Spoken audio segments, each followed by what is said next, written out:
Hello बच्चा लोगों, तो देखो बहुत सारे बच्चे जिनको जोसा के अंदर राउंड 5 में सीट मिल गई है, बहुत सारे बच्चे जिनको डिजायर सीट नहीं मिली है, सीसेप में जाना है, जिनको आईआईटीज मिल गई है, उनको फिजिकल रिपोर्टिंग कैसे करनी है, बहुत सारे डाउट्स हैं। उन सारे डाउट्स का सलूशन हम लोग डिस्कस करने वाले हैं इस वीडियो के अंदर। देखो, दो तरह के बच्चे, सबसे पहले तो जिन भी बच्चों का आईआईटी में सिलेक्शन हो गया है तो उनको तो सीसेप से कोई मतलब नहीं है। आईआईटी वालों को क्या करना है, जिस भी बच्चे का आईआईटी में सीट अलॉट हो गया है ना, जिस भी बच्चे का सीट कहां पे अलॉट हो गया है, आईआईटी के अंदर, उन बच्चों को आप क्या करना है, उन्हें करना है फिजिकल रिपोर्टिंग।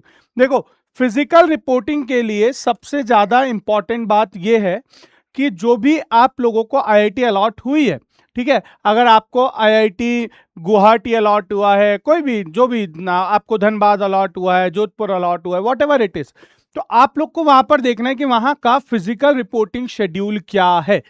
तो सवाल यह आता है कि वो कहां से देखना है, ठीक है, अभी मैं उसके बारे में बताता हूं। फिर डॉक्यूमेंट वेरिफिकेशन, और साथ में आपको क्या करनी है, बैलेंस फीस, ठीक है। तो इसके बारे में सबसे पहले मैं आईआईटी वालों के लिए कवर करता हूं, आईआईटी में आप लोग को क्या क्या चीजों का ध्यान रखना है। देखिए जरा, आप लोग अगर जोसा की वेबसाइट पर जाओगे, तो जोसा की वेबसाइट पर जाने के बाद में, जोसा की वेबसाइट पे जैसे ही आप जाओगे और जोसा में ई सर्विसेज में जाकर के पार्टिसिपेटिंग इंस्टीट्यूट देखोगे, देखो यहां पे मैं बता देता हूं, ये ई सर्विसेज है। जोसा वाले में ई सर्विसेज में जाने के बाद में पार्टिसिपेटिंग इंस्टीट्यूट पे गए, पार्टिसिपेटिंग इंस्टीट्यूट पे क्लिक करने के बाद में जैसे आप इसको क्लिक करोगे, आपके पास ये खुल गया।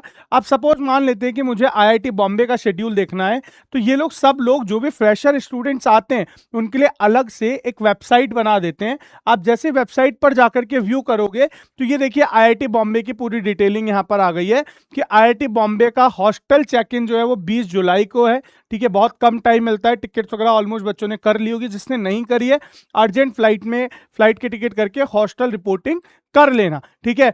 21 को आपका ओरिएंटेशन स्टार्ट है, ओरिएंटेशन का ड्यूरेशन 21 से लेकर 25 तक रहेगा, वो अलग अलग ब्रांचेस के अकॉर्डिंग होता है, और उसके बाद में इंस्ट्रक्शंस बिगनिंग है, और मोस्ट प्रोबेबल 1 या 2 अगस्त से आप लोग की क्लासेस स्टार्ट हो जाएगी, ठीक है। अब जब हम लोग बात करते हैं फी स्ट्रक्चर के लिए, तो देखो इन्होंने यहाँ पर लिंक दे रखा है, जैसे आप इसको क्लिक करोगे आपको फी स्ट्रक्चर का पूरा लिंक मिल जाएगा कि schedule of the payment of the fees by the UG admission, जो यूजी वाले बच्चे आ रहे हैं उनका फी शेड्यूल क्या होने वाला है। तो देखो, आप लोगों का 17 तारीख से लेकर के 28 तारीख तक आप लोगों को पेमेंट की डेट है, ये बात मैं कर रहा हूं आईआईटी बॉम्बे में। तो फॉर एन एग्जांपल, तो आपको वहां जाकर के क्लिक करना है और उस रेस्पेक्टेड आईआईटीज को चेक करना है कि आपके लिए वहां पर क्या क्या शेड्यूल होने वाला है। Date is different for different person, different IITs, ठीक है। तो हर आईआईटी के लिए अलग अलग है। तो फिजिकल रिपोर्टिंग का अपना अपना शेड्यूल डाउनलोड कर लेना, शेड्यूल के अकॉर्डिंग रिपोर्ट कर देना। हॉस्टल में 1-2 दिन बाद की रिपोर्टिंग जनरली वो लोग चला लेते हैं, लेकिन अगर जो डॉक्यूमेंट और फीस वेरिफिकेशन, जो फीस डिपॉजिट की डेट है और जो फिजिकल डॉक्यूमेंट वेरिफिकेशन की डेट है, वो मिस नहीं होनी चाहिए। अगर आपने टाइम ड्यूरेशन में पेमेंट डिपॉजिट नहीं किया तो उस केस में आपकी सीट कैंसिल हो जाती है, और बैलेंस भी आप लोगों को यहां पर पे करनी होती है। बैलेंस फी कितनी होगी ये डिपेंड करता है कि आपको कौन सा आईआईटी अलॉट हुआ। अब यहां पर कुछ बच्चों का सवाल आता है कि सर पेमेंट कैसे लेंगे। देखो, कुछ आईआईटीज तो आपको ऑनलाइन पेमेंट के लिए अलाउ कर देती हैं, वो बोलती हैं कि आप घर बैठे बैठे ही ऑनलाइन पेमेंट कर दो। कुछ बोलती हैं कि आप पहले आओ, डॉक्यूमेंट वेरिफिकेशन कराओ, पहले डॉक्यूमेंट वेरिफिकेशन करवाना, डॉक्यूमेंट वेरिफिकेशन करवाने के बाद में हम आपका एक ईआरपी पोर्टल बनाएंगे, और ईआरपी के थ्रू बाद में आपको फीस डिपॉजिट करानी होगी। हर आईआईटीज का अपना अपना फंडा होता है। तो आपको ये देखना होगा कि आपको जो रेस्पेक्टेड आईआईटी जिसमें आपको सीट अलॉट हुई है उसका क्या है, और उसके लिए आपको कहां से जाकर के, मैंने बता दिया, आपको उस वेबसाइट पे जाके डाउनलोड करके सारी डिटेल्स को निकाल लेना है। अब बात हम लोग करते हैं एनआईटी प्लस सिस्टम की। अब एनआईटी प्लस सिस्टम के अंदर दो तरह के बच्चे हैं। एक वो बच्चे जिनको एनआईटी प्लस सिस्टम में सीट मिल गई है और वो सीट से सेटिस्फाई हैं, now they want to join the institute. तो आप लोगों को उस केस में क्या करना है, पीएफ पे करना है। क्या करना है, पीएफ, पार्शियल एडमिशन फीस। और पार्शियल एडमिशन फीस की जो डेट रहने वाली है वो आपकी कब से कब तक रहने वाली है, 22 जुलाई से 24 जुलाई तक आप अपनी पार्शियल एडमिशन फीस क्या कर सकते हैं, पे कर सकते हैं, ठीक है। और कुछ बच्चे यहां पर ऐसे होंगे जिनको एनआईटी की सीट रखते हुए, ठीक है, जो अभी मिली है जोसा वाली सीट, और आप सीसेम में पार्टिसिपेट करना है, तो वो बच्चे तो यहाँ पे सीसैप में पार्टिसिपेट करेंगे। और सीसैप का रजिस्ट्रेशन कब से चालू हो रहा है? 28 जुलाई से। इसका मतलब उन बच्चों की फिजिकल रिपोर्टिंग कब होगी? सीसैप राउंड के बाद में। लेकिन वो बच्चे जिनको जोसा में जो सीट मिली है वो उसी से सेटिस्फाई हैं, तो उनको पीएफ पे करने के बाद में सीसैप राउंड नहीं पार्टिसिपेट करना है और डायरेक्टली फिजिकल रिपोर्टिंग करनी। अगेन आता है कि सर इनकी फिजिकल रिपोर्टिंग का क्या टाइम रहने वाला है? तो एनआईटीज की जो फिजिकल रिपोर्टिंग होगी वो मोस्ट प्रोबेबल 20 के बाद में चालू हो रही है सबकी। ठीक है, आपको आपकी रेस्पेक्टेड एनआईटी की वेबसाइट पर जाना होगा, वहां पर एनआईटीज है आपकी या ट्रिपल आईटीज है या आपकी जीएफटीआई है, वहां जाकर के उनको चेक करना होगा कि आपको कब फिजिकल रिपोर्टिंग के लिए बुलाया गया है। और आपकी जो ईमेल आपने प्रोवाइड करी थी उस पर थोड़ा एक्टिव रहिएगा। ईमेल पे आपको ऑफर लेटर आएगा, ईमेल पर ही आपको फर्दर कम्युनिकेशन भी किया जाएगा। ठीक है, तो एनआईटी प्लस सिस्टम्स के अंदर, और ध्यान रहे जब भी आप फिजिकल रिपोर्टिंग के लिए जाएं तो आपको क्या क्या चीजों का ध्यान रखना है इसके बारे में मैं आपको बताता हूं। सबसे पहले डॉक्यूमेंट्स क्या क्या रिक्वायर्ड होंगे। 10th की मार्कशीट आपको चाहिए ही चाहिए, फोटोकॉपी। ठीक है, 12th की ओरिजिनल मार्कशीट और 3 फोटोकॉपी साथ में लेकर के कैरी करनी है। जेई मेंस का एडमिट कार्ड आप लोग को लेके जाना है। जेई एडवांस है तो एडवांस का और मेंस का है तो मेंस का। ठीक है, आप लोग को प्रोविजनल सीट एक्सेप्टेंस लेटर कहां से? जो आप लोगों का एनरोलमेंट बोर्ड था, क्रेडिशनल बोर्ड था, वहां पर आप जाकर के कैसे, जैसे आप जहां से आप लोग अपना रिजल्ट देख रहे थे, ठीक है, जो आप लोगों का जोसा का सीट अलॉटमेंट पोर्टल था, वहां पर आप जाएंगे तो वहां पे जाके 2 चीजें आपको दिखेंगी। डाउनलोड प्रोविजनल एडमिशन लेटर, ठीक है, अलॉटमेंट लेटर, और वहीं पर आप जाकर के proof of SAF seat acceptance fees की रिसीट, वो भी आप वहीं से डाउनलोड कर सकते हैं, वहां जाकर के उसको डाउनलोड कर लीजिएगा। ठीक है, फोटोग्राफ कलर आपको वहां पर कलर फोटोग्राफ लेके जाना, कोशिश करना व्हाइट बैकग्राउंड हो, बहुत अच्छा है। कैटेगरी सर्टिफिकेट के अंदर बहुत स्पेशल ध्यान रखना, कैटेगरी सर्टिफिकेट आपका ओरिजिनल होना चाहिए। कैटेगरी सर्टिफिकेट कैसा होना चाहिए? आपका ओरिजिनल। ठीक है, इट इज मस्ट कि ओरिजिनल हो ही हो।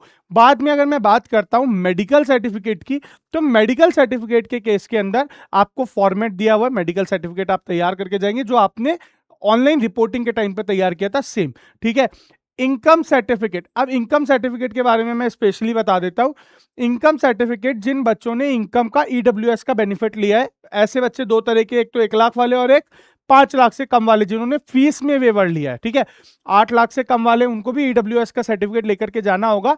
लेकिन इनकम सर्टिफिकेट स्पेशली आपको देखना होगा कि आप कौन सी आईआईटी के लिए जा रहे हो। हर का अपना अपना इनकम सर्टिफिकेट का अपना फंड है। कोई बोलता है कि हमारे को स्टाम्प पेपर पे लिख करके दो, कोई बोलता है कि हमने अपना खुद का फॉर्मेट दे रखा है उसको भर के लेकर के आओ। आईटीआर लेकर के जानी, एक्नॉलेजमेंट प्रूफ लेकर के आना होगा कि भैया 1 लाख से कम है या 5 लाख से कम ही, आपको ऑन पेपर क्या करना पड़ेगा? प्रूफ करना पड़ेगा। आधार कार्ड की कॉपी आपको चाहिएगी आपकी। ठीक है, उसके साथ में आपको ट्रांसफर सर्टिफिकेट अपना चाहिएगा और कैरेक्टर सर्टिफिकेट जो कि आपका स्कूल बना के देता है वो चाहिएगा, है ना। गैप सर्टिफिकेट, अगर आपने गैप लिया है तो, और गैप सर्टिफिकेट के अंदर, गैप सर्टिफिकेट कहां से बनवाना होता है? आपके पास में किसी भी नोटरी से जाकर के आप गैप सर्टिफिकेट बनवा सकते हो। बहुत सारे आईआईटीज मांगते हैं, बहुत सारे आईआईटी नहीं मांगते, और ये किसके लिए होता है? जिन बच्चों ने 1 साल ड्रॉप किया था। ठीक है, एंटी रैगिंग की अंडरटेकिंग, ये बहुत इंपॉर्टेंट है ना। एंटी रैगिंग की अंडरटेकिंग, ये किसी से बनवाने में पैसे वैसे वेस्ट मत करना भैया।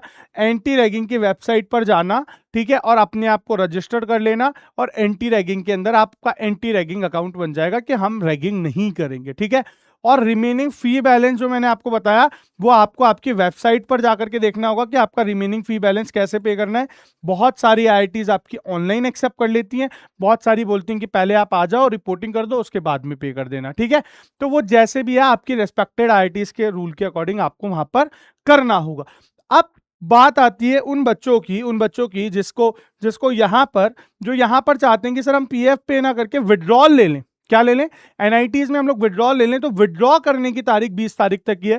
जिस भी बच्चे को जोसा से विड्रॉ लेना है और चाहता है कि मैं सीसैप में पार्टिसिपेट करूंगा, ठीक है, फ्रेशली, या मैं सीसैप में पार्टिसिपेट नहीं करूंगा, मुझे कहीं और मिल गया है, मुझे स्टेट काउंसलिंग में मिला है, मुझे तो 5th राउंड तक कुछ अच्छा नहीं मिला, मुझे विड्रॉ लेना है, तो वो बच्चों को 20 तारीख तक अप्लाई करना है। Last date for apply for the withdrawal is 20। ठीक है, और यहां पे आप विड्रॉ करोगे तो आपका 7,000 रुपए कट के रिमेनिंग पैसा जो है वो आपके अकाउंट के अंदर क्या हो जाएगा? क्रेडिट हो जाएगा। अगर इसके अलावा आपको कोई भी डाउट हो तो आप मुझसे कनेक्ट कर सकते हो। और सीसैप काउंसलिंग के ऊपर मैं कल ऑलरेडी एक वीडियो अपलोड कर चुका हूं, ठीक है। और सीसैप के लिए अगर आपको किसी भी तरह का सपोर्ट चाहिए, अभी भी आपको बहुत सारे डाउट रिपोर्टिंग से रिलेटेड रह जाते हैं, तो आप उसके लिए मेरे से कनेक्ट कर सकते हैं। और आपकी हॉस्टल की जो पैकेजिंग है वो कैसे होनी चाहिए, उसके लिए भी मैंने वो बना दिया है कि ये इंपॉर्टेंट सामान है, वो आप लोग अपने साथ जरूर कैरी कर लें। एक बार चेक कर लेना, क्योंकि हॉस्टल के टाइम पे बच्चा बहुत अनप्रिपेयर्ड होकर के जाते हैं। कुछ बच्चे सोचते हैं अभी जा रहे हैं, वापस 2-3 दिन बाद वापस आ जाएंगे। नहीं, ऐसा नहीं होता।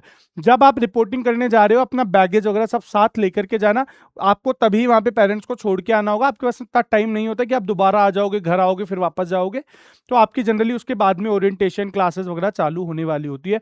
और ध्यान रखना भैया, ये आईआईटी वाले बहुत भगाते हैं, है ना। आईआईटीज एनआईटीज वाले खूब चक्कर काटने पड़ेंगे, बहुत बड़ी बड़ी होती हैं ये, है ना। IITs NITs, triple ITs cases में ऐसा नहीं होता, लेकिन आईआईटीज एनआईटीज बहुत बड़े बड़े कैंपसेस होते हैं, तो आप थक जाने वाले हो वहां पर, ठीक है। तो भैया जितनी भी नींदें तुमने ली है, अब उसको कम करने की आदत डाल दो। यहाँ पे अच्छी वाली फिटनेस तुम्हारी बनने वाली है, जिसका भी सिलेक्शन हो गया है, कॉन्ग्रेचुलेशन। बट स्टिल बहुत सारे बच्चे ऐसे हैं जो अभी डिसाइड नहीं कर पा रहे हैं, हमें अच्छी सीट नहीं मिली है, दे नीड पर्सनलाइज काउंसलिंग। आप मुझे कनेक्ट कर सकते हैं इफ़ यू फील कि हमें एक काउंसलिंग की जरूरत है। मैं आपको गाइडेंस दे दूंगा कि आपको क्या करना चाहिए। तब तक के लिए विश यू सक्सेस। हंसते रहो, मुस्कुराते रहो। टाटा बाय बाय, मिलते हैं नेक्स्ट क्लास में।